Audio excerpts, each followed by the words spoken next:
Jen Psaki and Biden, she's a spokesperson. She should make good decisions in terms of what she said. I think she just said the quiet part out loud earlier today. She said, and I quote, "We're flagging problematic posts for Facebook that spread disinformation." Now, I want to unpack this because this is something I know a little bit about because I run a media company, and we built it up to being a $100 million media company. Not to brag or draw attention, but it's a pretty big-sized media company. And what Jen Psaki said is, we're flagging problematic posts for Facebook that spread disinformation. That is called state action. And for people out there who have been concerned, like me, about our basic First Amendment rights, a lot of people have responded when Facebook or Twitter, when they censor the president or they don't allow him to be active on social media or they pull articles or they label them as misinformation. A lot of people out there will respond to criticism. People like me, remember I spoke at the House Judiciary Committee, subcommittee on big tech. A lot of people out there will say, well, they're a private company. They can do whatever they want. Build your own company. Well, I did build my own company, but that's another story.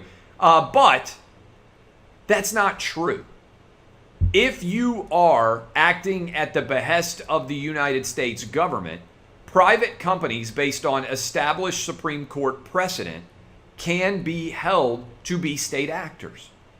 When Jen Psaki says we're, meaning the White House, flagging, meaning they are demanding that they be removed, problematic, whatever the word problematic means, something that the White House doesn't like, posts for Facebook that spread disinformation. We've seen Facebook has been doing this and actually censoring legitimate information. Hello, the lab leak theory, which wasn't allowed to be discussed or shared on Facebook, and now suddenly is by far the most likely outcome as to how the virus got out in Wuhan in the first place. This is state action. This should terrify anyone who believes in a robust and uninhibited First Amendment.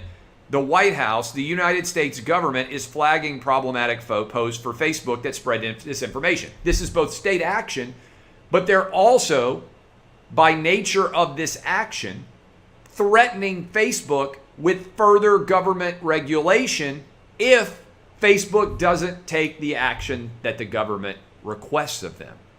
And so this is monumentally massive. This is a huge admission as it pertains to Donald Trump's lawsuit against Facebook, Twitter, and Google, among others.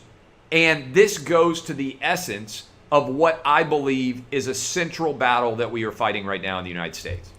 In Cuba or in China, the government is censoring the internet. They choose what websites you can go to, what information you can see. That would be a clear violation of the United States First Amendment if our government was doing it. But what our government is doing instead is they are making and coercing and flagging posts on Facebook and Twitter and videos on YouTube that they don't believe should exist, and they are demanding that these companies pull down these stories, these posts, and not allow them to spread on their sites. The government is effectively deputizing big tech to do a job that government itself would not be permitted to do it under our existing First Amendment jurisprudence. This is state action. Very definitively, Jen Psaki said the loud part, the quiet part out loud. And it is a significant story that I believe goes to the very essence of why myself and so many other, what I would call sane people, yes, we do still exist, sane people that still exist out there in the world of media right now.